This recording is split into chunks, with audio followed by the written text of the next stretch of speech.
we're in the middle of very soon in the middle of the days of the Sphira.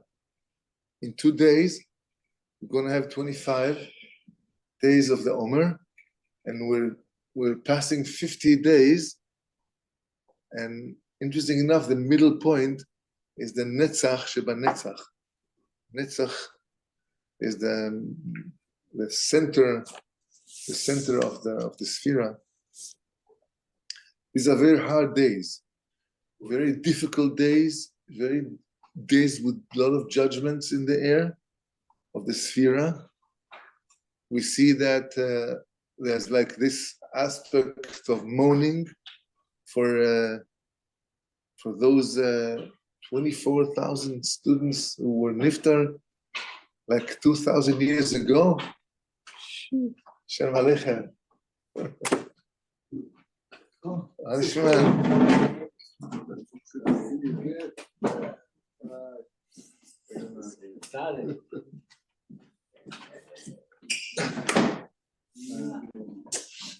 We're not according to the press scheme, I've determined we shouldn't listen to musical instruments. It's getting harder. It's not easy to keep the Sfiras Omer. Amen. So if somebody or whoever is going through hard times nowadays, that's reasonable. That's natural. So, shalom, bracha.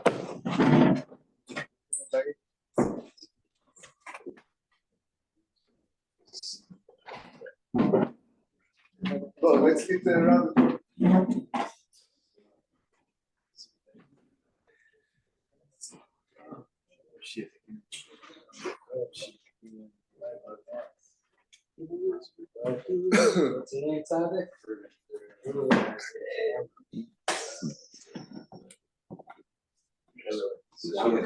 How are you all the Ezra's?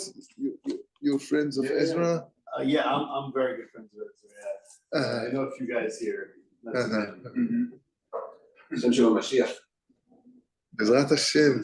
Mashiach, what's your last name? Chakimyan. Chakimyan. Yeah. Beautiful. Wow. אצל הפרסים זה שם רגיל, האשכנזים כל כך משתוממים על זה. חכימיין. Yeah, Mashiach. It's like Wiseman in the Ashkenazic version. Oh, I guess, yeah. I guess so. That's which means to be Tom.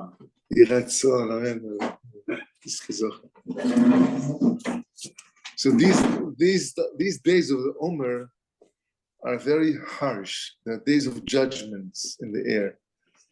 And so whoever feels he's going through hard times or difficulties, it's very natural and very updated to the season, to the time. We are cleansed. It's a time of cleansing. We're going through a process of cleansing, and a lot of things are coming out. That's how it is. If you have a wound, and the wound is full of that moisture, you have to cut the wound, get the moisture out, squeeze it out, and It's recording, Zoom? yeah, I think so. You should ask. Yeah, it is recording. Yeah. Okay. And get out all the dirt, all the illness, but it's very painful. Operation is a painful thing. It's not an easy thing to go. You sit on the dentist's chair, and he's drilling, and it's like firing. Doctor, what are you doing? Stop, you're drilling already. Doctor says, you think for yourself, if I'm going to stop the drilling, why did you come to me? This is the process of the healing. I have to drill through your tooth, take out the schmutz, and stuff it back, and then you're good. You're good to go. You're healthy again. But it's a process, so the process is hard. It's a refining. When you refine the gold, which is found in the earth, is not a 24-karat gold. It's in the potential it is, but it's like filled with a lot of external things that are stick to it. You have to boil it, and then those particles are leaving the gold. We have a refined gold, so that's where we are,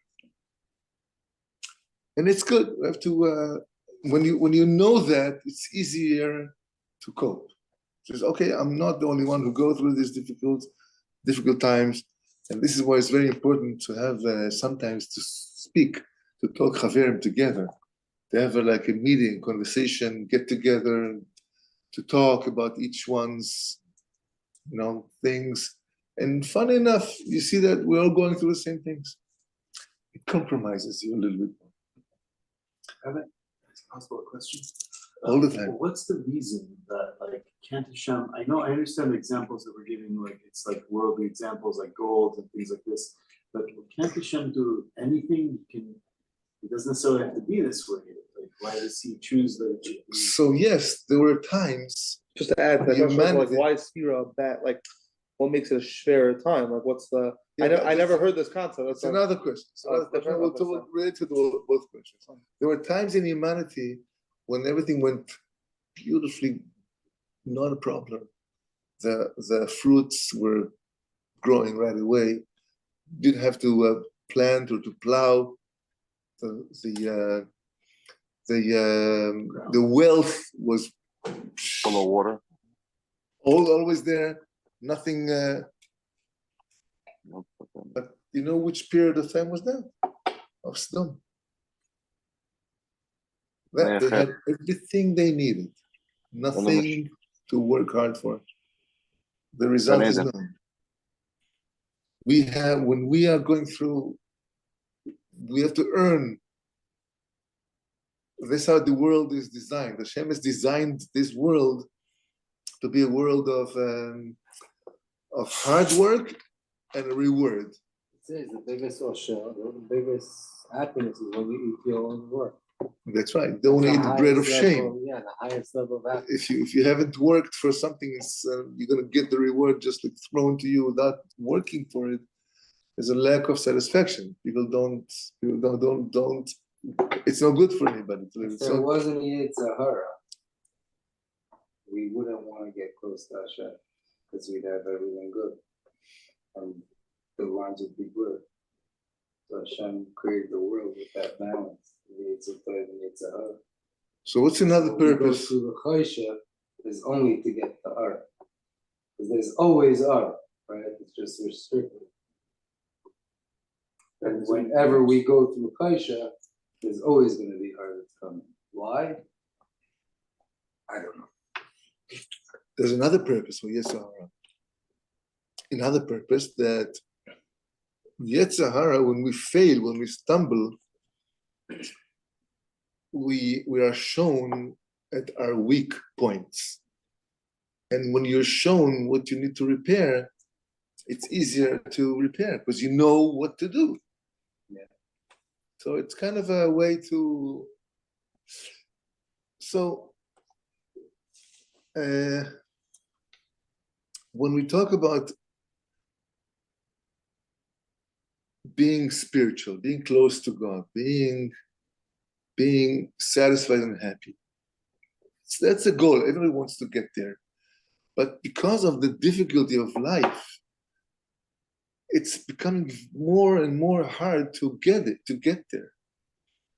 And if people are not having the inner strength to bring them to get to that point of happiness, of satisfaction, of calmness, they would like to take the easy way, or the shortcut. The shortcut. But the shortcut is fine. It's a way to get to the target, but it's a tricky channel because you have to carry some responsibilities. But we'll talk about it. We'll talk there. It's just an introduction, and because we're talking about external boosts, we feel we need sometimes we need external stimulation to bring us to that desired happiness, that target that we all so much want to be there. And so when we talk about, for example, for a little bit of wine, right? We talk about wine. Wine makes you happy, right? You drink a little bit of wine. We'll see Rabbi Nachman writes about wine, exactly what wine does to you. Akiva must know, you're kind of half a doctor. And alcohol, huh? And I drink a lot of wine. What does alcohol does to you, to your body, to your Brain. before the brain? I think I heard alcohol. What it does, it gets the veins. That causes vasodilation and it dilates. Yeah. So bigger, and then more blood is going through the veins to the brain. The brain is being nourished with a lot of blood, a lot of oxygen, and it gets high. That's a physical. That's a physical description of alcohol, of wine. Shlomo HaMelech teaches us that. Chazal are teaching us that if you're zoiche to have a good experience with wine, you become rosh, head. You become the head. You see, wine gets you inspired, right? Makes you happy. But rosh is like head, right? High. The top of the body is the head. But if you're not zoiche, lo zacha, nasa rash. Rash is poor, a poor person. As you can see, if people get drunk for drinking too much wine, they're all over the place. They throw up, it's dirty, it's not nice, they're on the floor, they can get violent sometimes. So again, like everything in life, we need to have the middle path of how to do and what to do, and exactly which amount. Moderation. Okay. So Rabbi Nachman writes over here, also same thing, when drink l'chaim, right? A little bit l'chaim, Chevra drinks, fine. But if you get too drunk, people drink beer. Amazing, fine. The Chevra. But that's like a... So Rabbi Nachman writes in the teaching number 26, in the second part, you have to be very much, push yourself away from being drunk. And to be medakdek, make sure that you should not drink more than your capacity, in order for not to become drunk. Because little drinking, according to the need, is good to expand your mind. Expand your mind. We make, over Shabbos, we make a kiddush over a cup of wine. Right? I like, this is my best moment of Shabbos, is that moment of kiddush. You sit there with this, and you have to think what you do when you the tikkun, right? There's a lot of tikkunim in wine. The first sin of Adam Arishon, according to certain opinions, was wine. Other opinions say it was wheat. So we end up on Shabbos table elevating the wheat with our chales, elevating the wine with the grapes with the. So a little bit of good of drink is good because it expands your mind. Because our da'at, Shalom Aleichem, Bruchim Abayim.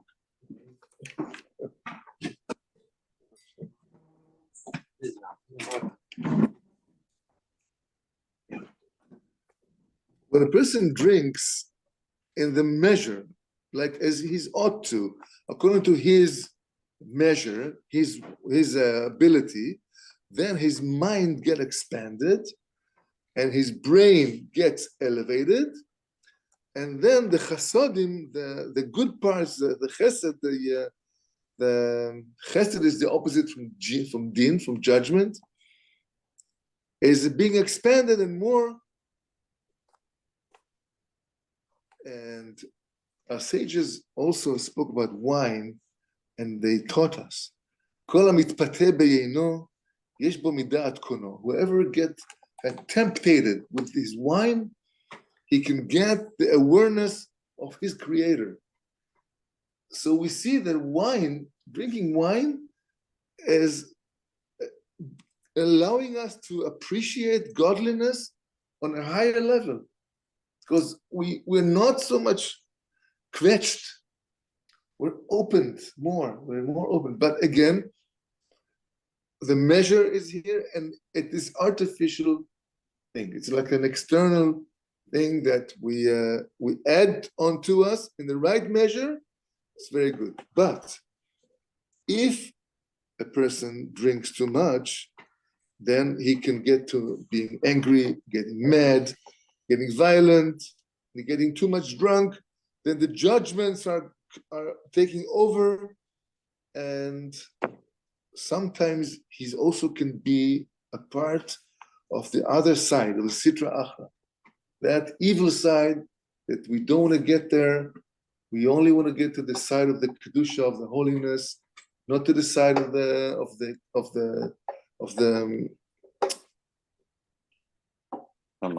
that negativity, of that side that nobody wants to get there. And he could come to evil, to make a lot of evil things, and to be sorry for things that he's doing while he's drunk. And also, you have to know, says the Rabbi, that by getting drunk, you forget all the mitzvahs and the warnings that Moshe Rabbeinu commanded us. Because Moshe Rabbeinu is dressed up in each one of our organs. Each one of us have a little shtick of Moshe Rabbeinu inside him. Moshe Rabbeinu was in Yiddish, Moshe Rabbeinu is described as a getlicher mensch. Ish, Vayar Moshe Ish Elokim. Ish Elokim, the Yiddish touches getlicher mensch, godly man, and the Chazal are saying that Moshe was from half his body and upwards, he was Elokut. From half in his body and downwards, he was Ben Adam, human. But so Moshe Rabbeinu, this Moshe Rabbeinu is dressed in each and every one of us. And each and every one of us has the ability to connect to this Moshe Rabbeinu within us. So Moshe Rabbeinu, it's a kind of a concept that if the sages will not talk about it, how can you relate to that Moshe Rabbeinu is enclosed, that's what Melubash, enclosed in each and every one of us. And Moshe Rabbeinu reminds every organ that he should do the mitzvah that is associated with that organ. And by getting drunk, people forget those mitzvahs. Pasuk says you can drink and forget, and you forget the 248 mitzvahs of Moshe Rabbeinu. And again, Chazal are teaching us again, if you have honey, Shlomo HaMelech says that, Dvash matzata, achol beyeka. You have honey, eat in the measure. Don't eat too much honey. Too much honey will get you fed up with honey. Nobody argues that honey is good. But if you have too much of it, same with money, same with your time on the phone, same with time in the car, the computer, same time with your wife, and same with everything. There's a measure in life for everything. And if we keep the measure, we're good. If we miss the measure, so in regards to drugs, this is actually today's. I spoke with Ezra before. The world has become so crazy, so hectic, so difficult to cope with, so demanding. And let's say humanity is as a whole, finding hard time to cope with that difficulties in life, which is very natural. It's hard. We're only simple people who came to live our life. All of a sudden, boom, COVID, boom, October 7th, boom, financials, boom, economics, boom, anti-Semitism. Prices are going higher, Parnassa is going lower. So I'll take a little of I'll take a cigarette, and I'm gonna elevate myself above. So I think that by Ashgacha, these times in the world that marijuana, cannabis became legal in many countries, because by Ashgacha, Hashem saw nothing goes in vain. Ein od milvado. Hashem has created this time so people could get on that Drega. Okay, and because our mind can't handle it. What it does can't handle it, right?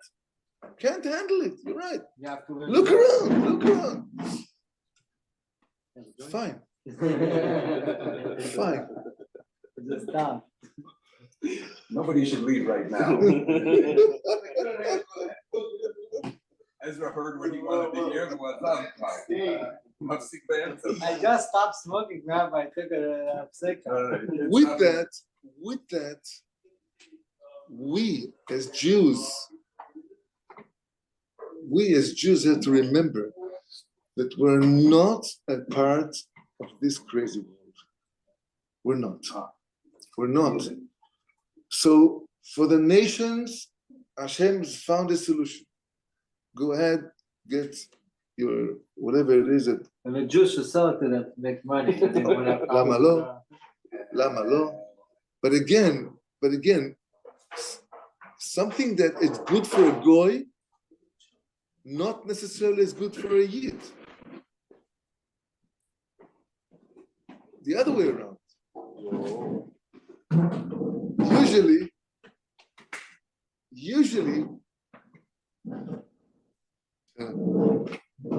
Usually, what's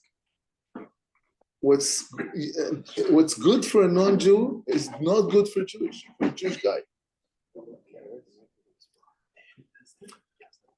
And we, because we live among the nations, we think we're the same. We think that whatever works for them works for us. But again, it's a wrong attitude, because we are on a different scale. Our agendas are different. Our clothing are different. Our opinions are different. Our ambitions are different.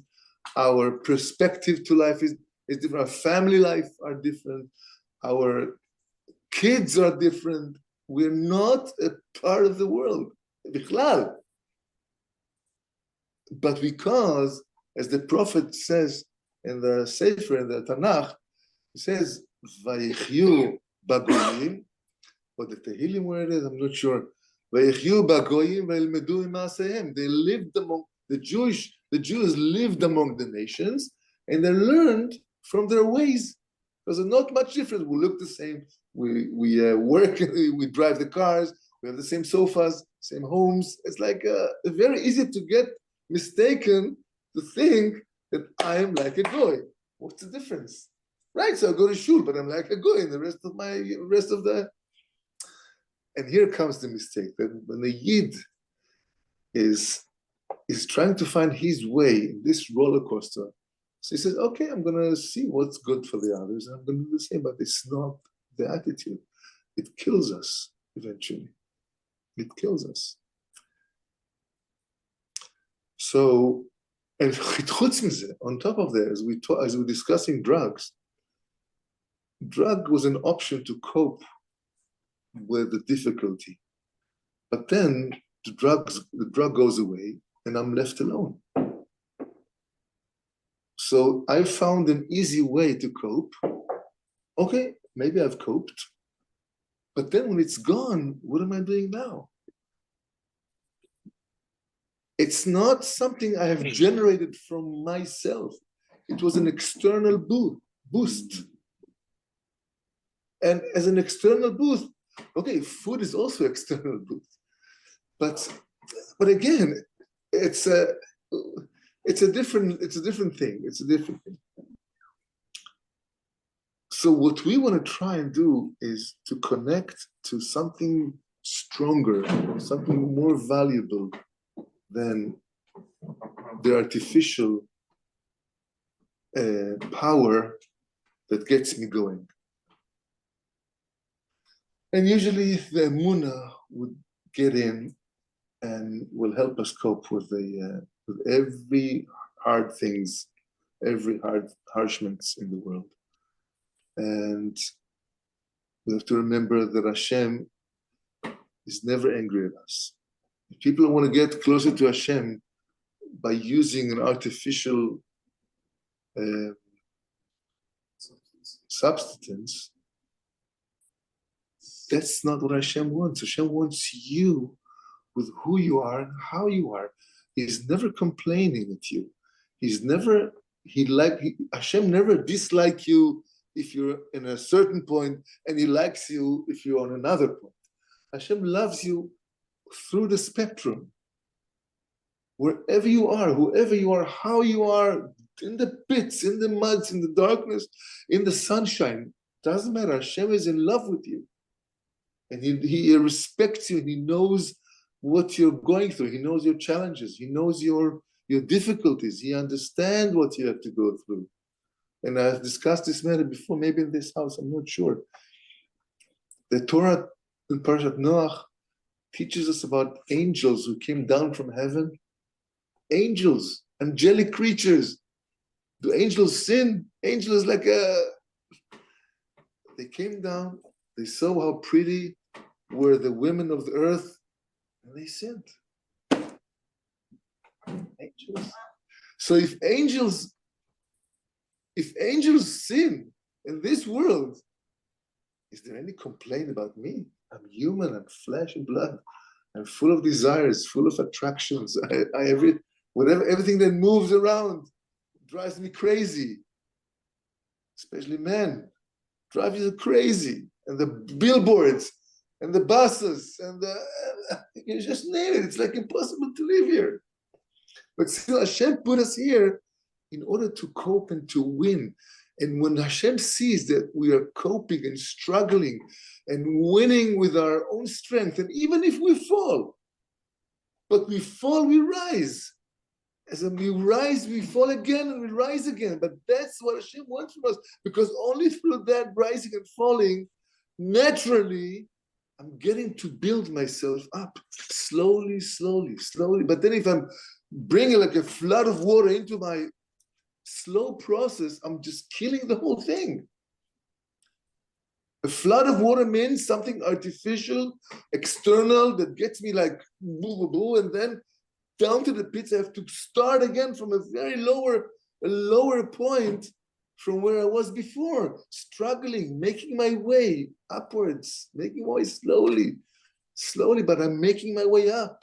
Can I ask a question? Yeah, sure. What's the difference between, let's say, drugs and the wine? Like it said, if you have a little bit of wine, and it could help you connect, but if you have too much, then it messes you up. So could it be the same thing with that? Or they didn't have it in the day, you know? Yeah, it's a big question. It's a very good question. However, it's artificial. I want to say, Artificial. There's so many kind of drugs now. look, the world is full of everything you like, everything you wish. Not everything is something you should do. No, you shouldn't do everything. If something gets you, look, wine has like a certain level, right? A little wine will get you happy. More wine, but when we're dealing with drugs, there isn't any middle way that is okay. I don't think so. And plus, There's no way to measure it. na- There's no, right. As nature shows, since you're starting, you're in the road. Huh? Oh, I'm saying, the potency of it. What do you mean? It's not the actual weight of the drug. It's the potency. Ezra, when you're starting, you touched, you went ahead. I never heard of someone who just got a little bit and stopped. Maybe one in the nature, in the world, in a century. Huh? Right? If you're there, you're there. You just keep on doing. You just continue growing. But there's a difference between hard drugs and not hard drugs. No. Same thing. Okay. Let's put right. Yeah, you might think it doesn't have an addiction. It's right. It's the same way you would drink. One would drink. It's the same thing. You would occasionally. Sure, but when it gets you not in focus, when you're not in the focus, when you're not yourself, what do you do? Why do people do drugs? They're missing something. You can't do it just to chill. Just to relax. It's like why do people drink? It's sort of the same idea. You guys want MS? No, you're not supposed to. Why? But now with Meister, we live in a world that's retarded. But some people smoke weed and it gets you to a place where you're like, what's it called? Where you get more spiritual and you have thoughts of tshuva, or you have what's it called? Is that not real? Of course not. After what happens? Of course not. Real? You don't fall real. But what do you mean? Tiny. A different day or a different minute, I did another. Let's say you're not using it to cope. You're not using it to try to That's how solve a problem or something that you're missing. About weed, for example. If you're using it to He cope, said that then of course, no. there's two, let's say if you wanna have a kind of connection, right? Not just coping To days like build what I'm a saying connect, is, a real right, I'll connection, smoke weed, to and then avoid I'll that, have it's a very hard. study session But sometimes you for smoke 25 weed, minutes. it takes away the So fight. if I didn't You smoke, have then two kinds of connection. So now, every time you want connection, you take the weed. That's your connection. Right. Right? No, an easy job. Or it's like a starter. No, it's not a startup. This is when you want to get to the supermarket, you get into your car. When you get it in spiritual, you get the weed. No, it doesn't work like this. You have to. Hashem give you enough koyach, enough potential That's to very get difficult. to him Very without that. But let's say you don't even, like you said, if you don't taste the chocolate, you never enjoy it, right? And sometimes you need to smoke the weed to know it's good, and then you enjoy it after without the smoking. I have no problem. It gives you the idea, Tiny. well, I never knew that I'm missing it. I smoked the May- weed. may- I know may it's say a good that. connection. Now get to it without the weed. I think Aharon was trying to say something. Should I make it louder for a second? Aharon, what are you saying over there in Lakewood? I asked the same question to Rabbi You Frisch. guys don't have drugs in Lakewood, no? No, we have more drugs than you guys wish you had. We're fully stocked, bro. What were you asking? We take so much drug we end up tripping and blowing our brains out. That's real. That's Tom's River style. So I asked the same question to Rabbi Frisch. One of the people here said that to get spiritual, you take the weed and you're getting spiritual, closer to Hashem. What do you think about it?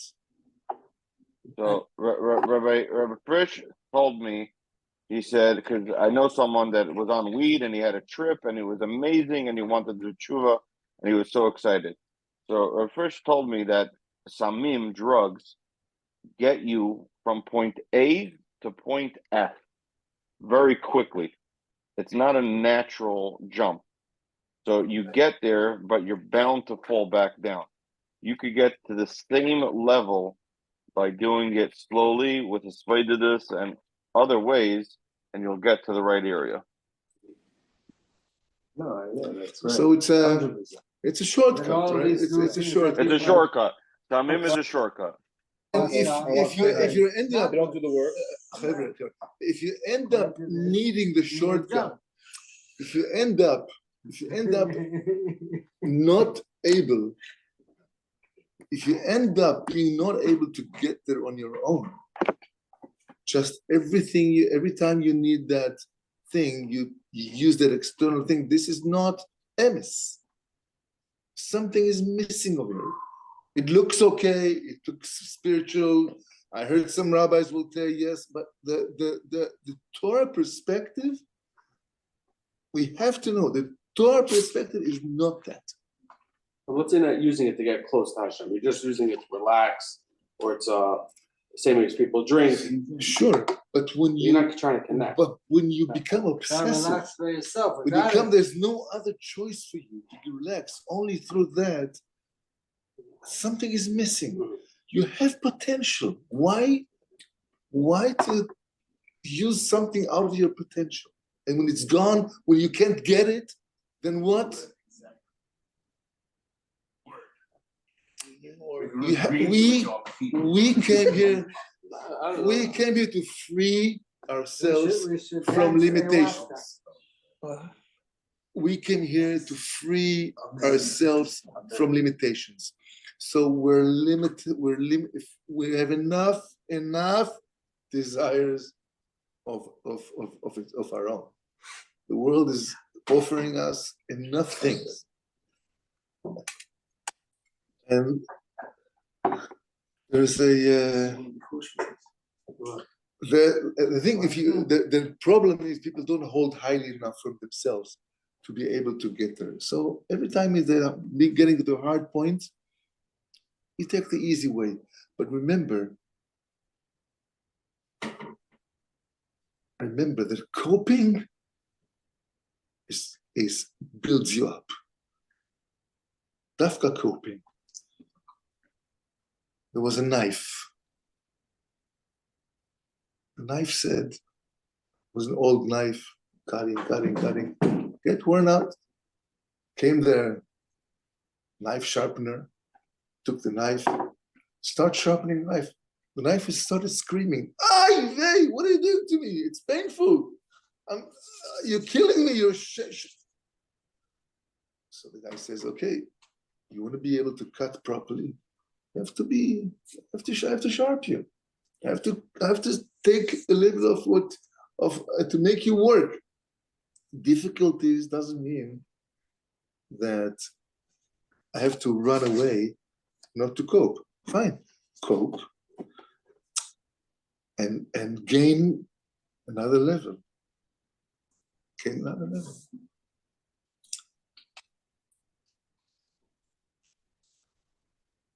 We want to break through from limitations. We want to break free.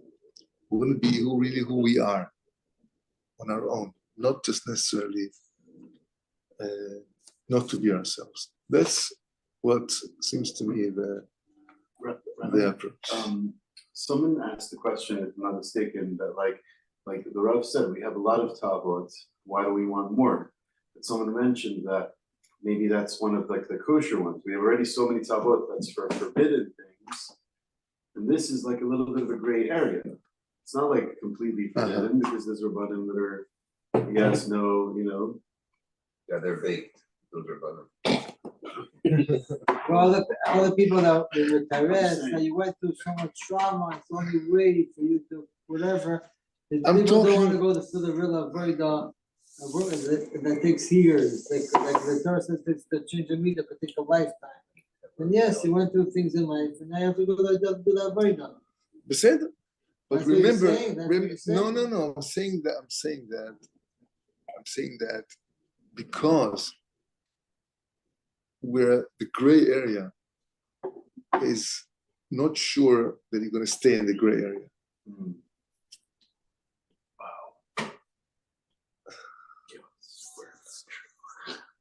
And who's on the other side? You have to. Let's make things clear. Is there like a good guy and a better guy on the other side, and that's the gray area? Or is there a good guy and a bad guy on the gray area? And who's the bad guy? For sure, it's who on the other. It's like coming closer to a very dangerous place, as Rabbi Nachman writes over here, that sometimes the gvura of the Sitra Achra itself so big are coming over, are misgabre. So we're not dealing with something very. The founder the founder of that just want to relax a little bit is not the side of the goodness, it's the Sitra Achra. That's what I heard. So you gotta make things clear. Fine. Sitra Achra offers you guilt, money right away, immediately, and now, and a lot of it. So is this what we're here for? No. It's it's like borrowing money from the bank What does that mean? What if Hashem provides or the black market. Cash event. One second. You're talking about money, you're talking about the taiva to obsess about money? No, Or you you're need talking- money. You need $100,000, and the bank is not giving you the 100,000. Right. So you go downtown LA to Joe Smith, right? 25%. And 25%, and if you're not paying, he's after you. And he's not after you, the business, the car, the family, you're stuck. You're stuck with Joe Smith forever. Thanks. So what? Because he offers me right away money, I'm gonna go ahead and take that. Work hard. Go to find your way. Find your way through this life, this roller coaster. Yeah. Don't fall from the difficulties.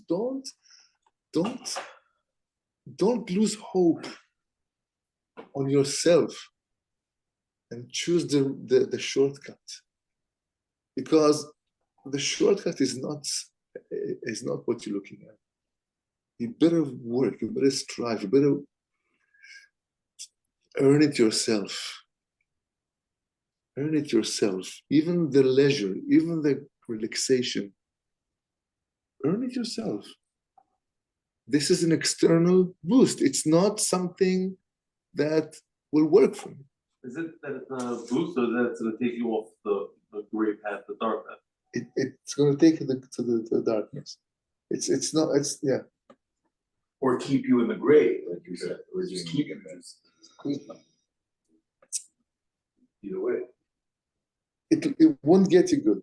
Eventually, it's not. And again, because of the world is designed, because the non-Jewish world found that solution, doesn't mean that I have to follow and to be like them as well.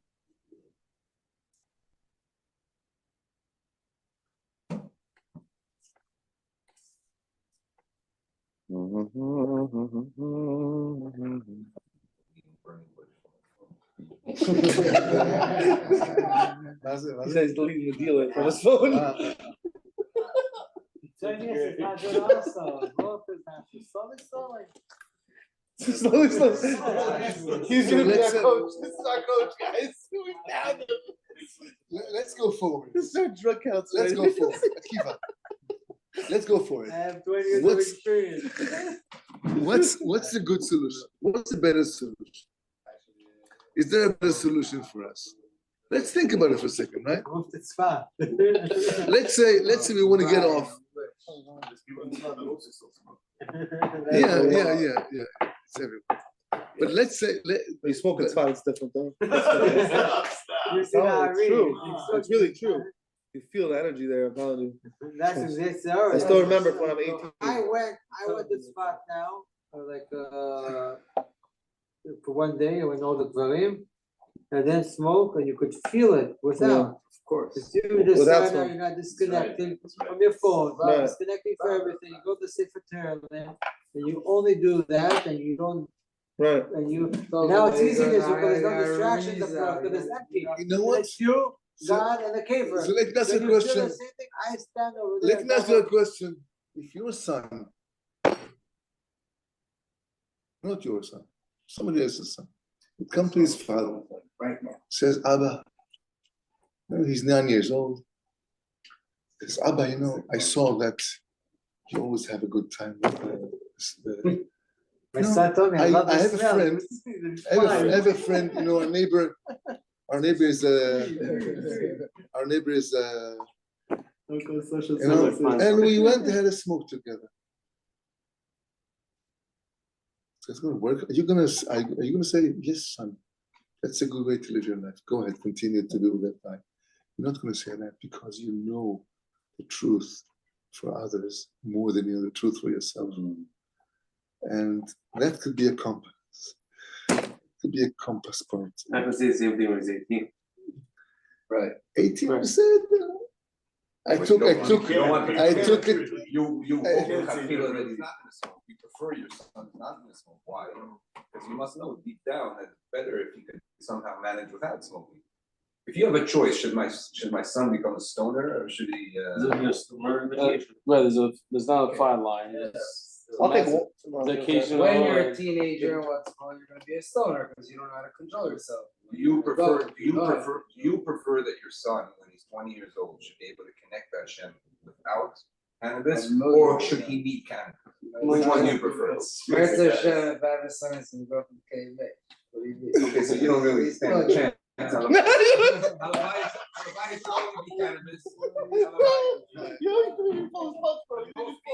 If I'm understanding correctly, if we have a choice, should the son be able to connect without cannabis? How about drinks? It's the same thing about I drinking. hope you can connect. Well, drinking. It's the exact same thing. It's not the exact same. Yeah, it is. Cannabis is the exact same thing about drinking. What's the difference? It's even less than it's less than drinking. You can become an alcoholic. It's not addictive. No, it's not. It's not. It's not addictive. They did science. They did tests. I'm not making it up. This is facts. It's like people, you're not addicted to the weed, you're Google addicted to the feeling. Well, You're not addicted to the weed, you're addicted to the Yeah, feeling. You're that's- addicted that to can the be very dopamine. addictive. Who's addicted That to weed? feeling. You're addicted to the feeling, you're not addicted to the weed. Right. But you're addicted to the coke. I know a friend of mine. A lot of people. I'm gonna A close friend. Everybody. Right. So, No, you could get telling you, you I get say physically I'm not dependent also. We gotta addicted. do a lot. Yeah. But then I go through a very hard time, I have a friend and I right now smoke who's it. That Yeah, means you I'm go through addicted. withdrawal. Why? Because I can't do it Yeah, without I it. did that. And I need to smoke it. Well, Coke you with can't it. If you can't add it, then yeah. It's I- good, but you're going crazy, and you want it. But you have a different person. I think you have a different personal connection than me. Right. Everyone has a different Right. Personal person. connection. So I think you said that. Yeah, that's Let's say different. that's it. Don't But every suffer person- till you're hello. in your vision. What? I You can guys, go let's for get back to 5 the years shear, and back to smoke the shear. again. No, this is the show. This is the This is the shit. But But it's I- good. Because for better, Good right, location. You go and see what you're drinking a beer. Right, but then it. Yeah, but if you don't have a choice anymore, I'd rather make it that things. if you don't have a choice anymore, again, if you have a choice, if you need it on the practical place, and it's becoming a routine of your life, like food, then you have to admit something is not exactly right. Because deep in your heart, And if it's a routine, not to smoke. deep in your heart, people know better. When they come to a moment of truth, or for as a guy, example I gave for a son of the person, then that's the inner truth. That's the inner voice that talks. I remember when I was younger, I have a very strong strive for listening. I wanted to listen, to know how to listen. And my second step was that I want to listen to myself. And as I went further observing this thing, I realized that I have two voices within me. And my prayer was to Hashem, help me to listen to the right voice. So we all have inner voices. But if we connect to a point of truth at a certain point in our life, and we feel we're clear, we're connected, we're true, we're honest, and now I make a thought, we all going to admit this is not the perfect situation we would rather be in. And Hashem sometimes open up a window, and he shows us something. And it's very, very delicate. The voice is very soft and gentle and very vulnerable. But if you grab it, if you listen carefully to that inner true voice, then you know the truth. And then the hard voices, the harsh voices, the hoo-ha voices, and that stimulated power comes again. It's kind of rolling over the small voice. And you hardly remember this small voice. But it was there, you felt it, you knew it, you sensed it, you said, you saw, yes, I know this is the truth. But then life comes again with all the stream of water and washes everything away. Even that little voice of truthfulness, of emes. And then we're back to life with our